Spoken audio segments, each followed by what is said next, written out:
আসসালামু আলাইকুম। গাইস দেখুন, এই গাড়িটা এখন ইঞ্জিন নামাবো। এটা হলো ৯৩৫। তো এই গাড়িটা আমাদের প্রবলেম হইছে, ইঞ্জিন গ্যাস মারে। গাড়িটা ২০১২ সালে দেওয়া হয়েছিল। আজকে আর কখনো ইঞ্জিন খোলা হয়নি। তো আজকে ১ম ইঞ্জিন খোলা হবে। এটা ফার্স্ট ইঞ্জিন খোলা হবে। তো এটা ৯৩৫ নাই, এটা হলো ৩ টন গাড়ি। তো এটার ইঞ্জিন হলো কামিন্স। তো গাইজ দেখুন, এই গাড়িটার সম্পূর্ণ ভিডিওগুলো দেখুন আর আমাদের ভিডিওটা শেয়ার করে দিবেন আর পেজটা ফলো দিয়ে আমাদের পাশে থাকবেন। আর আপনারা আমাদের ভিডিও না দেখলে আমরা কিভাবে ভিডিও বানাবো? দেখেন, এই গাড়িটা আউটফিটিং সব খোলা হয়ে গেছে। এখন শুধু ক্রেনের অপেক্ষাতে আছি। ক্রেন আসলে এই গাড়িটা নামালাবো, ইঞ্জিনটা নামাবো। আর ইঞ্জিন নামাবো। এই গাড়ির সমস্যা ছিল, দেখেন এই কি পরিমাণের আপনার হলো লোকাল পানি ডালে আপনার আয়রন আয়রন জমে গেছে। রেডিয়েটরে আয়রন জমলে কি হয়? রেডিয়েটরে আয়রন জমলে আপনার ইঞ্জিন ওভারহিট হয়। কেননা ইঞ্জিন পানি সার্কুলার করতে না পারলে, ফ্যানের পাখাতে আপনার এগুলা ঠান্ডা না করতে পারলে ইঞ্জিন ওভারহিট হবে। তো আপনারা কুলিং ওয়াটার ঢালবেন। কুলিং ওয়াটার ঢাললে আপনাদের ইঞ্জিন ভালো থাকবে।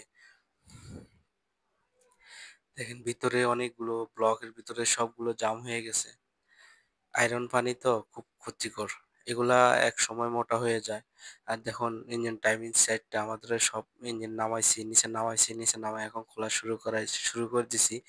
দেখেন প্রায় ফ্লাইহুইল খুললাম আমরা। ভিতরেও খুব পেস্ট, মানে এখনো বডি খুব ভালো পেস্ট আছে।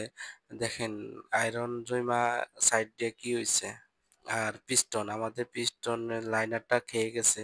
আসলে এই বডিটা লাইনার হলো ফিস্ট, ব্লক ফিস্ট হলো লাইনার। এখন আমরা ওয়ার্কশপে দিব। ওয়ার্কশপে দিয়ে এটা বডিটা কেটে এখানে স্লিপ বসাবো পিস্টনের মাপ দিয়ে।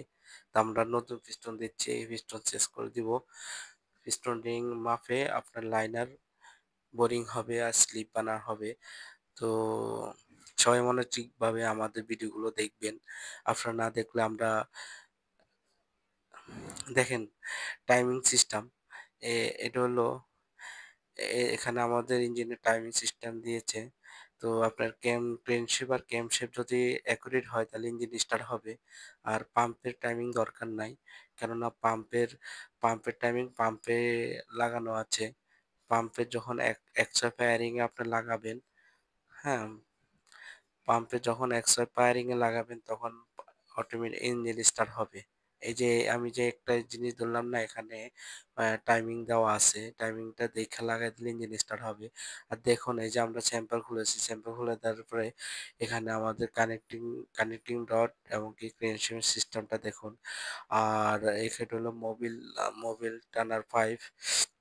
চেম্বার থেকে মোবিলটা টানে, এটা এখানে পাইপ দেওয়া হয়েছে। আর দেখেন এখন ক্রেনশেপ চেকিং করছি, ক্রেনশেপ চেক করতেছি বেয়ারিং গুলো ঠিক আছে কিনা। তা আমরা আমাদের আসলে অয়েল পাম্পটা ভালো আছে দেখে আমাদের বেয়ারিং গুলো ঠিক আছে, ক্রেনশেপও মাইর খায়নি। কানেক্টিং রডের বেয়ারিং গুলো ঠিক আছে। তারপরেও আমরা সব স্ট্যান্ডার্ড লাগাবো, কেননা আমাদের ইঞ্জিন যেহেতু স্ট্যান্ডার্ড, তো আমরা স্ট্যান্ডার্ড বেয়ারিং লাগাবো। আমার সবগুলো ঠিক আছে।